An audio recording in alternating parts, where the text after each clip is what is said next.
This video is about the next game that I'm taking a look at, and this is a game from the series by Avalanche Press. Um, the first, the Great War, the Great War at Sea, I guess is what the series is called. This is the Russo-Japanese War, so it's kind of predates the Great War, 1904 and 1905. So one of the things about this game, I like the operational aspect of it, and I like the flavor that the overall game gives. I don't care for the tactical game, and thankfully there is a simplified combat system. Yeah, it ends up being a dice fest when it happens, but I do prefer that over trying to mess around with the tactical map, which just doesn't entirely work for me. So I do use the simplified rules most of the time. I have played the tactical map battles out too. So what I'm going to be looking at here is operational scenario number 2, which is titled Opening Moves. And this covers February 8 through February 13 of 1904. And the overview is that is as follows. The opening days of the war set the tone for the entire naval conflict. Although Russian ships suffered only moderate damage, the surprise attack cowed Vice Admiral Stark sufficiently to prevent his using the Russian fleet as an effective weapon. Elsewhere, Russian naval units caused consternation with raids on Japanese shipping, but nothing like the major fleet action envisioned took place. The Japanese Navy ably supported the land campaign and advance on Port Arthur. So the game runs 30 operational turns, and I think it's roughly, if I remember correctly, it's about 5 days per turn, and there's night turns in there as well.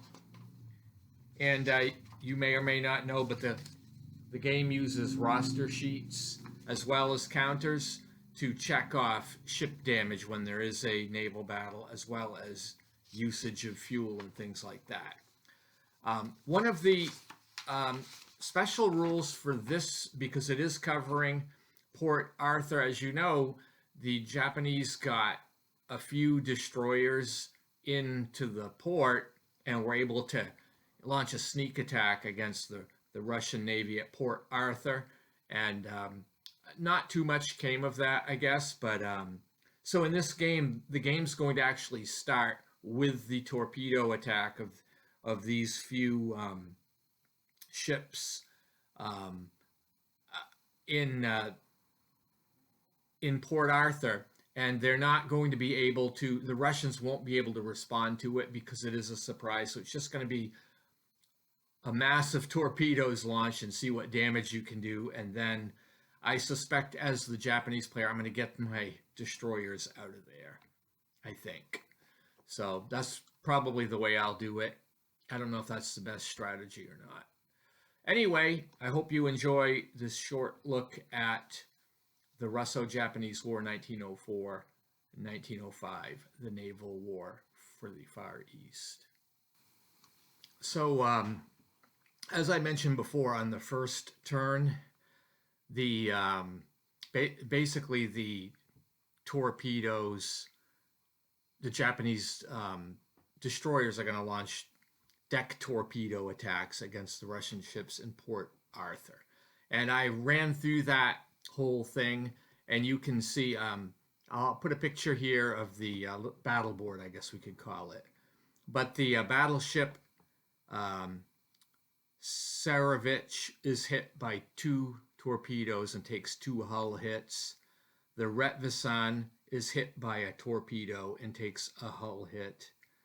The Sevastopol is targeted but missed, and the Prokhor battleship is also targeted and missed. And that is basically all the damage that was done. It was kind of a tempest in a teapot, I guess. And so really nothing more happened that much on turn 1. And going into turn 2, what I decided to do is to get the Japanese destroyers out of Port Arthur to head them back to one of their bases. And then I had Japanese Fleet Number 1, which is called the 1st Squadron, move in to attack Port Arthur. It has orders to bombard Port Arthur. Also, I have the Russian Fleet Number 1 in Port Arthur departs and is on a mission to bombard one of the Japanese ports. And then the 2nd Japanese Squadron moves to attack Kamalpo, which is, there's a small Russian fleet there. Anyway, that is as far as I got so far. So I'll begin with resolving the naval battle at Port Arthur. And what ended up happening is the Atashi knocks out the Russian ship Diana's torpedoes. And one of their cruisers, the Chitosa, is sunk. The battleship Fuji is severely damaged. The Russian cruiser Diana is also severely damaged. And 3 Boyki-class destroyers, the Russians, were sunk. So the battle's basically a draw here. Japan comes away with like 9 victory points from sunk ships, and Russia comes away with 8 victory points. So I would call that a tied battle. Then the battle at Chemulpo, which featured 5 Japanese armored cruisers and 4 Akazuchi destroyers. And these were facing 1 Russian cruiser, the Variag, and the gunboats Koreets and Manchur. So you can see the Russians are severely outnumbered here, and they probably want to get away, but it wasn't meant to be. The Russian cruiser Variag is sunk, and both gunboats are sunk. And as far as the Japanese, only the armored cruiser Owaiti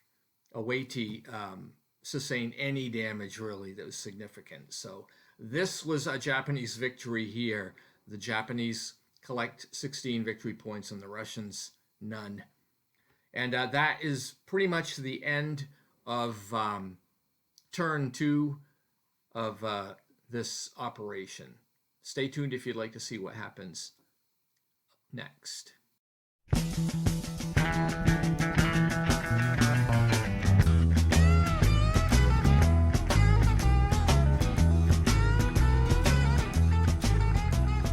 Trucking, got my chips cashed.